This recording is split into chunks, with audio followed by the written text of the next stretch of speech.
하나님 말씀 신약 고린도후서 13장 5절 말씀부터 13절까지 교독합니다.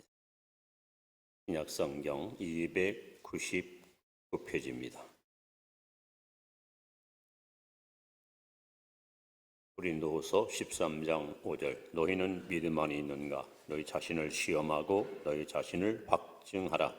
예수 그리스도께서 너희 안에 계신 줄을 너희가 스스로 알지 못하느냐? 그렇지 않으면 너희는 버림받은 자니라.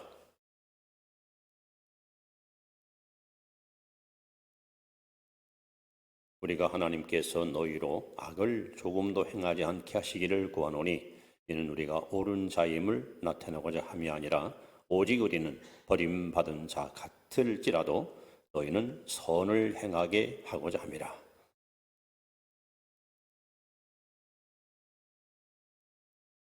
우리가 약할 때 너희가 강한 것을 기뻐하고 또 이것을 위하여 구하니 곧 너희가 온전하게 된 것이라.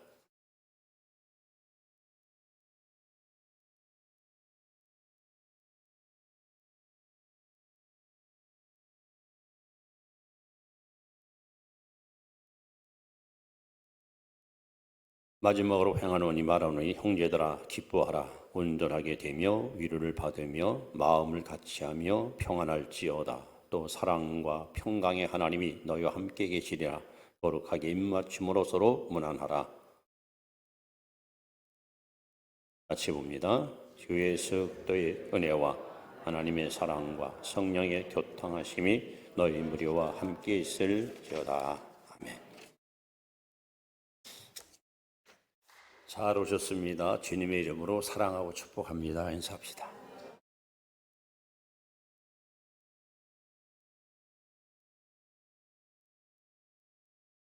여러분 뭐 아시는 얘기지만 제가 4살 때, 만 3살 때 할아버지가 저를 사랑받으러 소환을 했습니다. 너 오늘부터 해레비한테 하루 2시간씩 공부를 해야 된다. 어려운 한문을 붓을 가지고 먹을 갈아서 붓을 가지고 하나하나 써가면서 열심히 외우고 뜻을 풀이하고 그렇게 꼭 3년이 지나서 만 6살 때 천자문을 다 통달해서 뭐 줄줄줄줄줄 이렇게 외우고 다녔지요. 그때부터 책에 대한 관심이 많아서 사촌 누이 방에 가서 교과서를 이제 탐독하다 보니까 초등학교 3학년까지 교과서를 그때 당시 국어, 산수, 사회, 자연 다 그냥 외워버렸어요. 홀딱 외워버렸어요. 그리고 이제 초등학교 들어가니까 배울 게 없어요. 배울 게. 그러니까 막 가나 다라 마바사 뭐 가가 거겨 자기 이름도 못 써. 애들이 자기 이름도 못 써요. 그런 애들이랑 공부를 하니까요 답답해가지고 선생님이 야 너 보따리 싸. 내는 책보에도 싸고 다녔거든요. 4학년 교실을 끌고 와요. 4학년 교실. 그래서 4학년 선생님, 예, 4학년 교실 배우 가르치라고. 그렇게 좀 어떻든 조교육을 받고 보니까 나는 시험 보는 날이 제일 재밌고 쉬웠어요. 시험 맞다면 100점이야 무조건. 그리고 해마다 이제 성적표를 받잖아요. 그때 이제 수미양가로.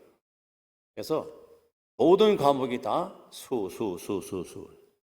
그렇게 3년 동안 수를 받고 오니까 처음에는 식구들이 굉장히 좋아하더니 3년 지나니까요. 이제는 별로 그렇게 관심이 없어요.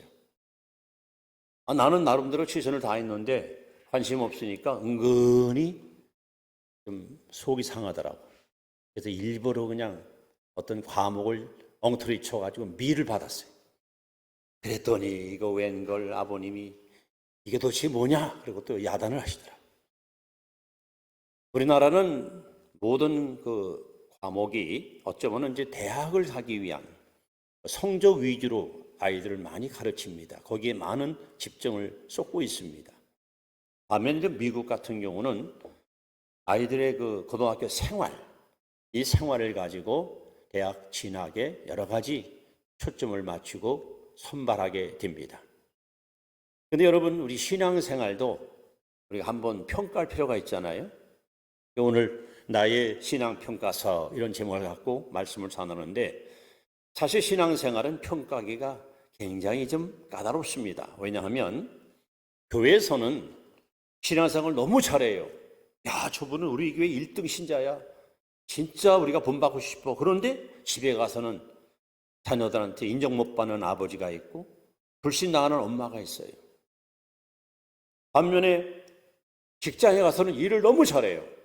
아, 우리 그 김대리는 말이야, 우리 회사의 보배야 하고 모든 회사원들이 칭찬해 주는데, 이게 또 인간관계는요 굉장히 나빠가지고 또 적이 많아. 그러니 기도 잘한다고 저 사람 믿음이 좋다고 평가할 수도 없고, 성경을 많이 한다고 훌륭하다고 평가하기도 그렇고, 교회 봉사 잘한다고 저 사람 신앙 좋다고 인정하기도 그렇고, 너무 다양한 요인들이 잘 어우러져야 신앙을 정확히 평가할 수 있거든요. 근데 우리가 신앙생활하는 데 있어서 4가지 요소에서 신앙생활을 하거든요. 첫째는 개인의 신앙이 있습니다. 여러분, 이거는 스스로가 노력해야 돼요. 매일 성경을 묵상하고 기도 생활하고 경건한 삶을 살아야 돼요. 안 그러면 신앙은 성장할 수가 없어요. 그 다음에 가정에서 신앙생활을 했습니다. 아마 가정신앙생활이야말로 자녀들에게는 가장 좋은 신앙의 보금자리죠. 반면에 이제 교회 생활, 교회에서의 규범과 법을 지키면서 질서를 따라 맡겨진 직분과 사명 앞에 최선을 다하는, 그리고 사회에 나가서 우리는 빛과 소금으로서 전국 백성답게 살아야 됩니다. 이렇게 개인의 신앙 또는 가정에서의 신앙, 교회에서의 신앙, 밖에 사회에서의 신앙, 이 4가지가 잘 조화롭게 맞춰져야, 그래야 그 사람의 신앙을 제대로 평가할 수가 있는데, 여러분, 성경에, 특히 신약 성경에는 많은 교회가 등장합니다. 근데 그 교회를 이 둘로 쫙 분리해 보면은 본받을 교회가 있고 본받고 싶지 않은 교회가 있어요. 근데 본받고 싶지 않은 교회 중에 대표적 교회가 어디냐? 고린도 교회입니다.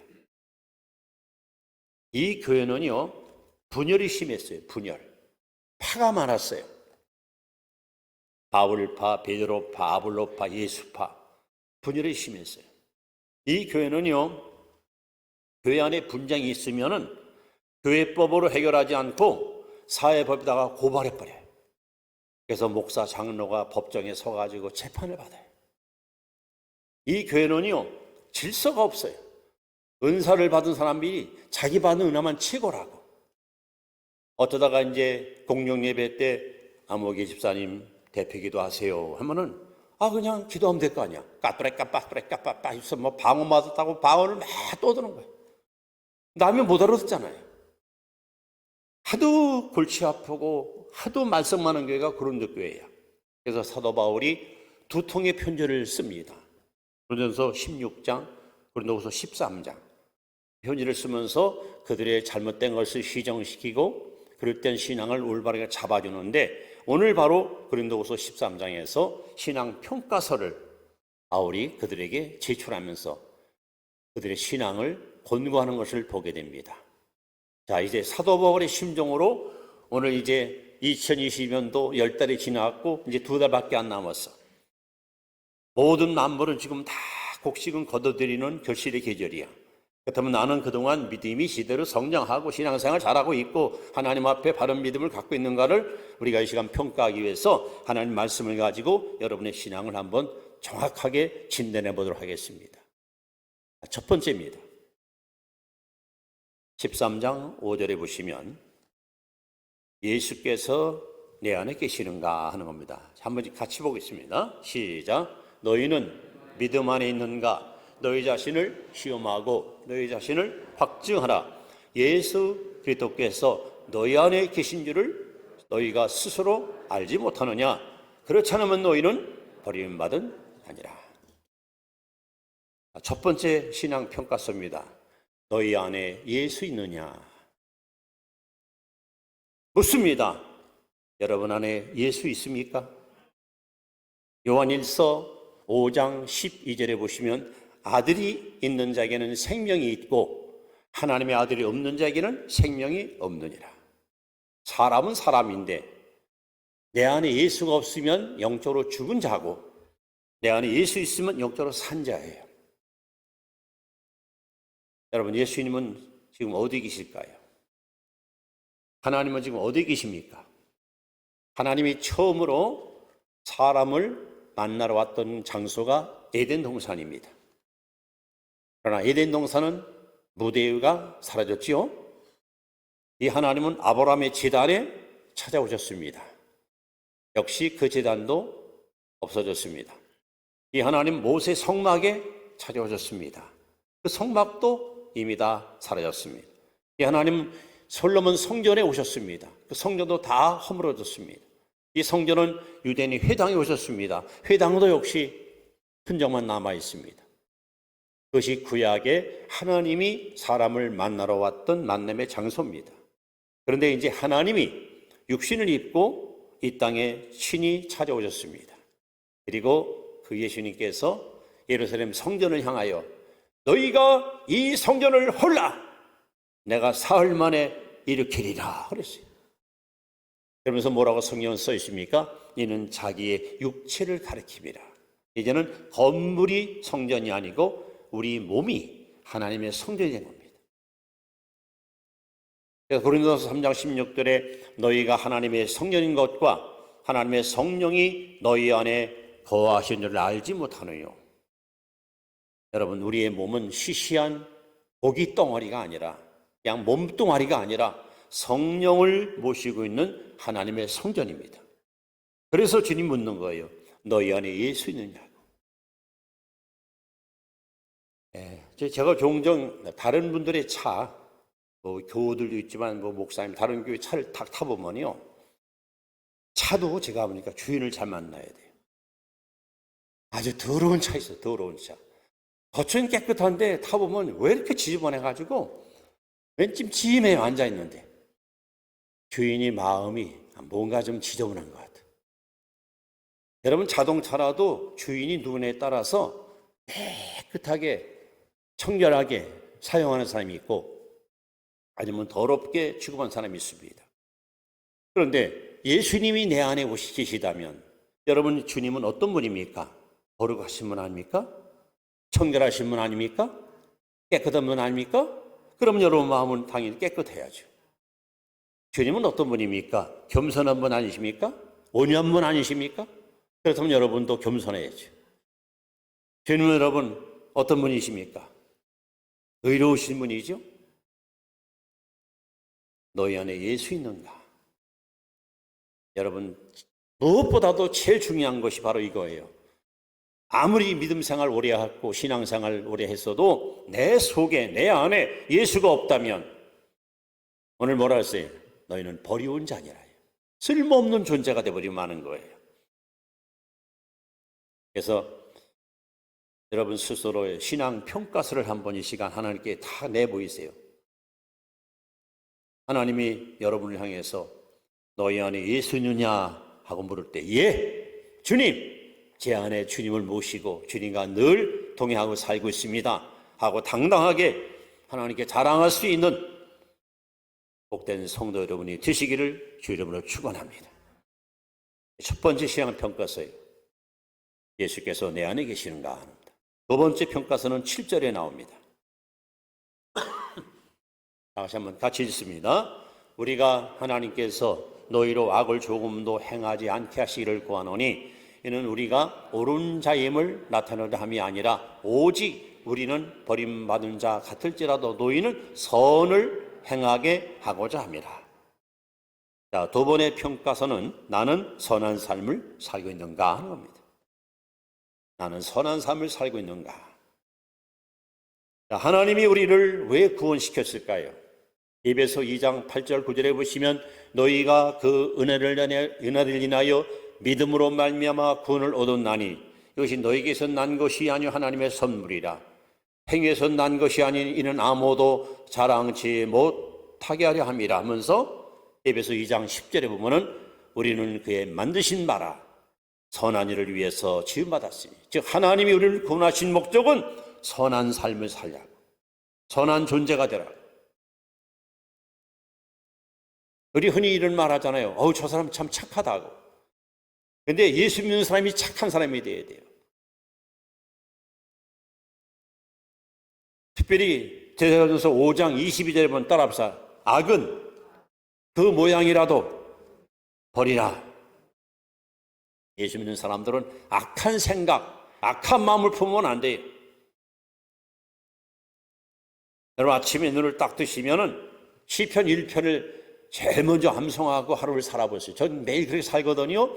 복 있는 사람은 악인의 길을 쫓지 아니하며 죄인에게 서지 아니하며 오만한 자리에 앉지 아니하고 오직 여호와의 율법을 즐거워하여 그 율법을 주로 묵상하는 자로다. 이 말씀을 다 입으로 열면서 하루를 시작해요. 그리고 그렇게 오늘도 하나님 인도해 달라고 하나님께 기도하고.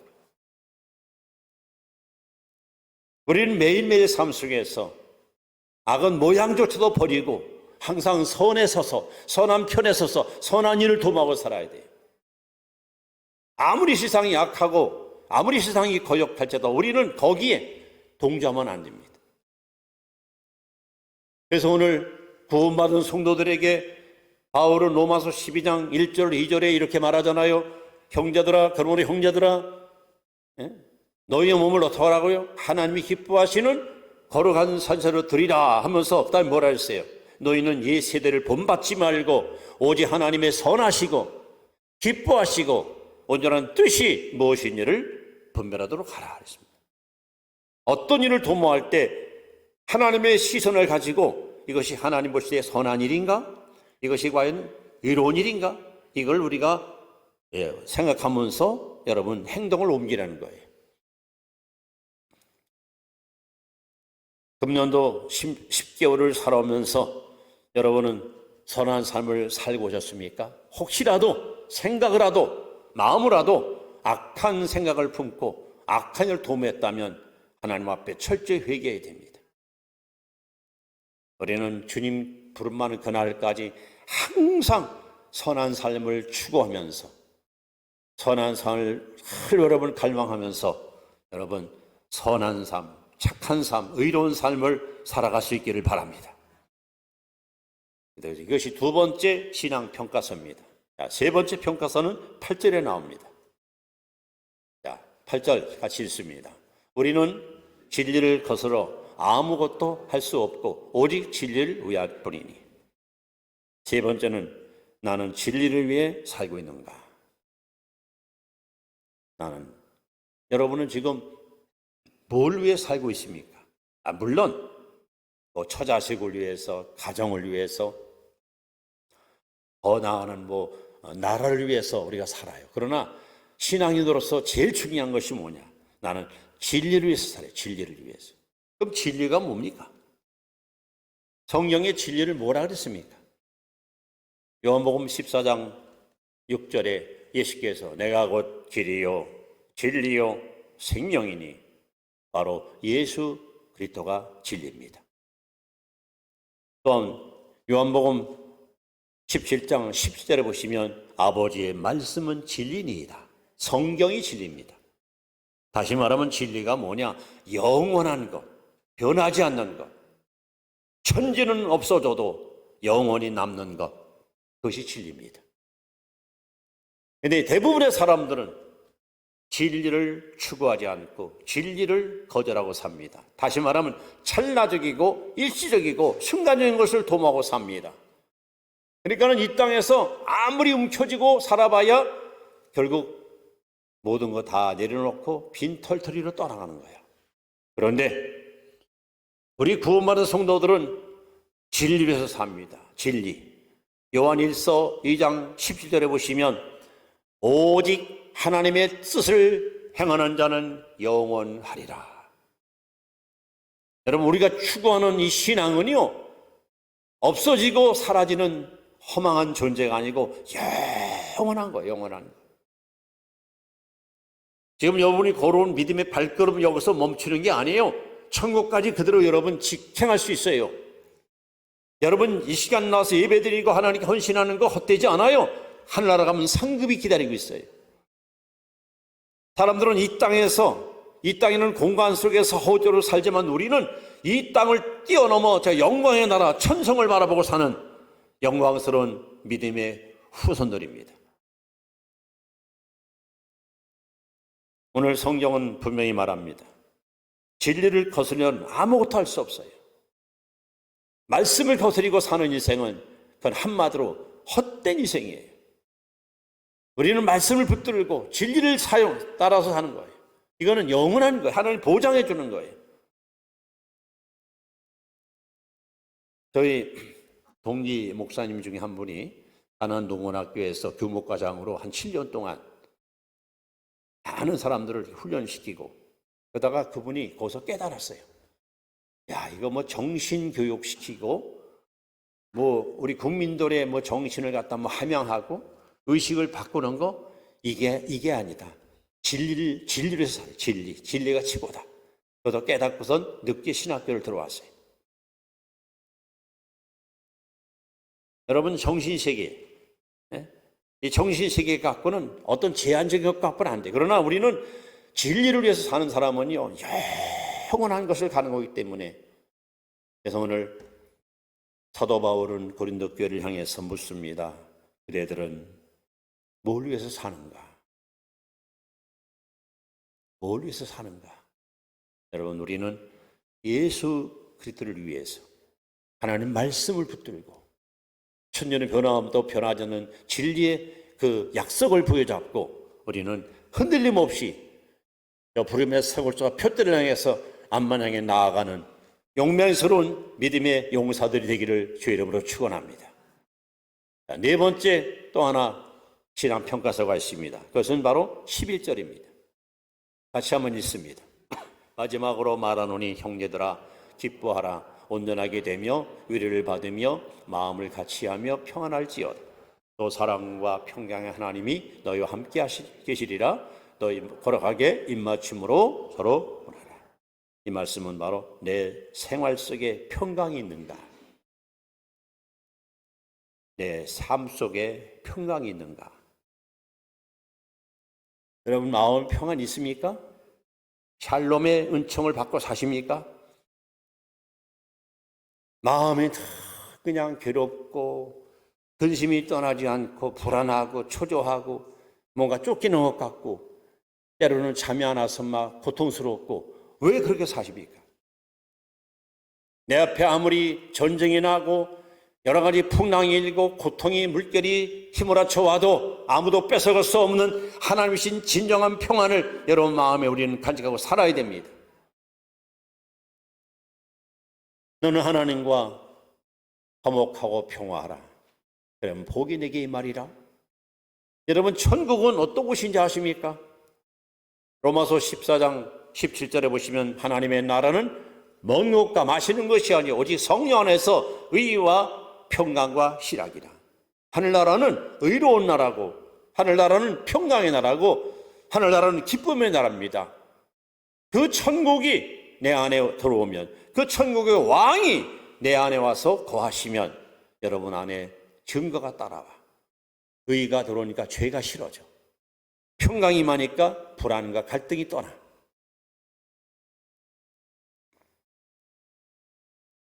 여러분 마음속에 평강이 있습니까? 평강이 없다면 그 원인은 로마서 8장 5절에 육신을 떠는 육의 일을 영을 떠는 자는 영의 일을 생각하나니 육신의 생각은 사망이요 영의 생각은 생명과 평안이라. 즉 내 생각과 마음이 육체 욕심을 따라 사니까 평안이 없는 거예요.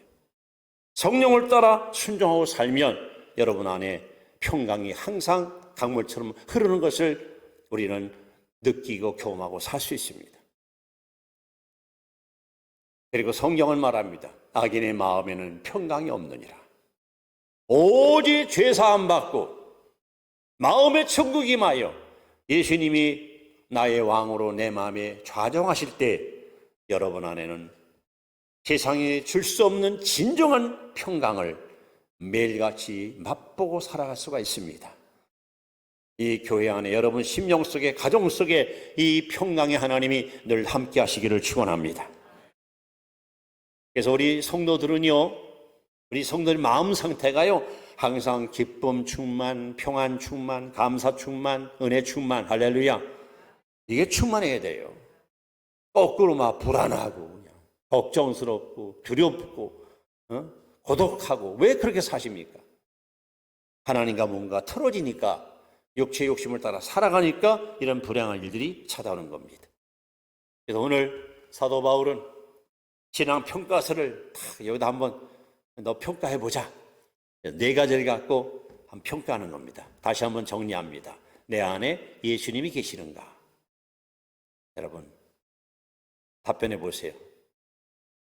나는 선한 삶을 살고 있는가? 나는 진리를 위해서 사는가? 그리고 내 안에 평강이 있는가? 그래서 이 네 가지 질문 앞에 아멘, 예, 그렇습니다. 그럼 여러분들은 수야, 수. 근데 한두 가지는 예 한데 다른 건 아니요 하면 여러분은 좀 미나 양이야.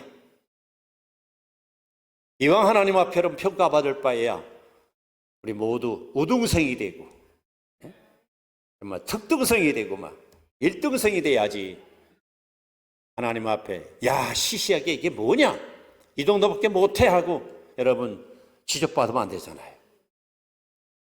저와 여러분 모두가 다 다른 것 몰라도 신앙만큼은 이 믿음의 생활만큼은 하나님 앞에 온전히 여러분 인정받아서 우리 성덕교회 성도는 모든 성도를 한 사람 한 사람 하나님 앞에 모두 우등생으로 인정받을 수 있기를 주의 이름으로 축원합니다.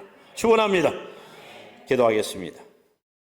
하나님 오늘 말씀 앞에 내 신앙생활